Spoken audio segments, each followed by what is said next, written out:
livro O Pastor como Teólogo Público, é citado que, entre aspas, a transformação da teologia em uma disciplina acadêmica mais associada à universidade do que à igreja tem sido um dos desdobramentos mais lamentáveis desses últimos séculos.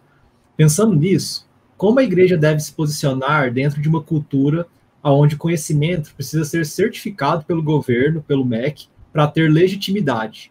Em outras palavras, a igreja deve aceitar que o governo ou o MEC determine o que é ou não conhecimento teológico legítimo. O Igor escreveu um texto hoje que ele publicou. Ele vai mandar o link aqui depois para vocês. Manda aí, depois o Pedro vai mandar para vocês aí. Eu falo justamente sobre isso. E foi uma conversa nossa já também, né, Pedro? A gente já conversou sobre isso, sobre formações livres, né? É um tema polêmico, mas ele é necessário. Bom, existe um texto aí do Roger Scruton, né, chamado Fim da Universidade. Ele foi traduzido para o português, está publicado no site da ABC2. É só buscar no Google. Chama O Fim da Universidade. Roger Scruton, né, alguns de vocês sabem, o filósofo que morreu recentemente. E então, basicamente, o Roger Scruton vai falar o seguinte, que particularmente no campo das ciências humanas, né, e a teologia está aí mais ou menos nesse viés, existe uma crise. Qual a crise? A crise de que as ciências humanas hoje têm seguido um lastro pós-estruturalista, relativista, muito perspectivista também, desconstrucionista, são termos técnicos, desculpe, mas a ideia é de que o conhecimento, na verdade, precisa o tempo inteiro estar sob suspeita, né? E que o conhecimento precisa ser sempre criticado de alguma maneira. Então, aí no final, conhecer, se a gente pode chamar assim, nas ciências humanas, em alguns segmentos, se tornou quase sinônimo de desconstruir conhecimento, né? Então, todo conhecimento tem que estar sob suspeita o tempo inteiro. Aí um sujeito, que queira, sei lá, estudar Platão de verdade, aí, às vezes, ele vai para uma instituição acadêmica e nem sempre ele consegue estudar Platão de verdade, porque as pessoas passam grande parte do tempo desconstruindo qualquer tipo de conhecimento, inclusive o conhecimento platônico, ou se é que tem algum conteúdo digno do termo sobre platonismo, né, na academia atualmente. Então, assim, claro, existem exceções? Com certeza, claro que existem. Mas a grande realidade, pelo menos no meu caso, a minha formação em pedagogia, eu me lembro que, pelo menos... eu sei que na filosofia do Pedro foi uma exceção para algumas questões, mas eu me lembro claramente, na minha formação em pedagogia, que pelo menos metade do meu curso, para não dizer 2/3 da minha formação, eram temas relacionados a teorias políticas, sociologia, trabalhar esse senso materialista histórico de leitura da realidade, etc, etc.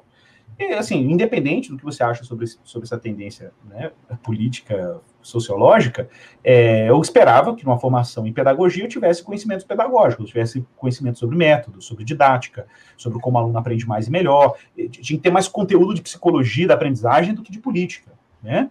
Aí você vai falar, mas educação é um ato político. Cara, a gente pode discutir isso também.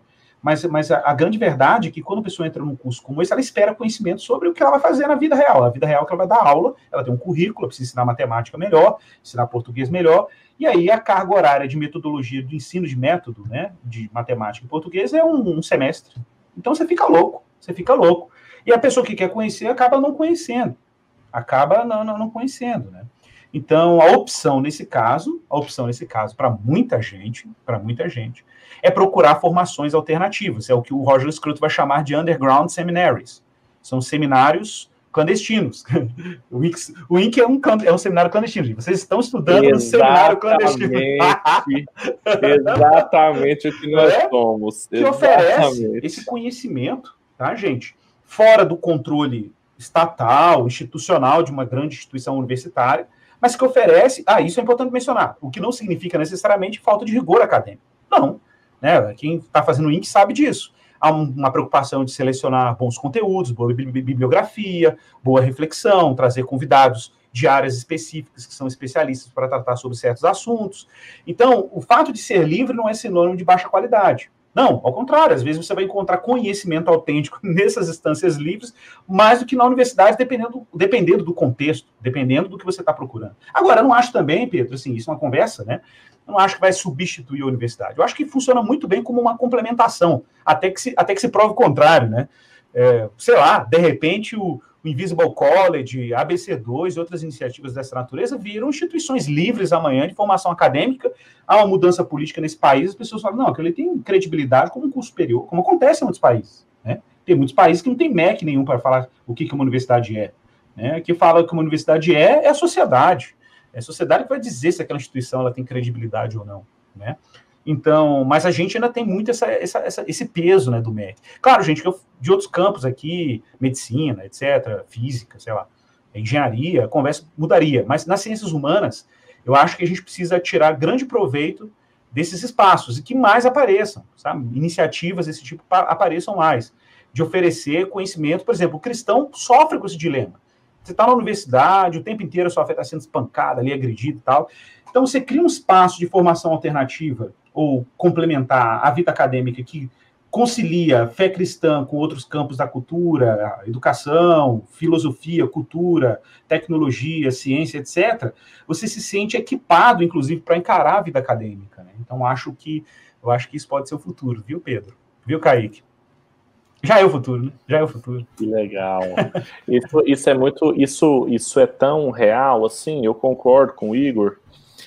Tanto que quando a gente foi escolher o nome, a história desse nome, eu nem sei se todo mundo sabe, ele é isso, assim, na Inglaterra do século XVII, tinham vários colleges lá espalhados nas universidades inglesas, e os cristãos estavam espalhados lá, assim, eles não tinham um college deles, né, e aí o Robert Boyle, em determinado momento, falou assim, não, mas não precisa criar, porque nós somos o Invisible College, a gente é um colégio invisível, que depois a maçonaria pegou esse nome, então, é muito engraçado. É mesmo?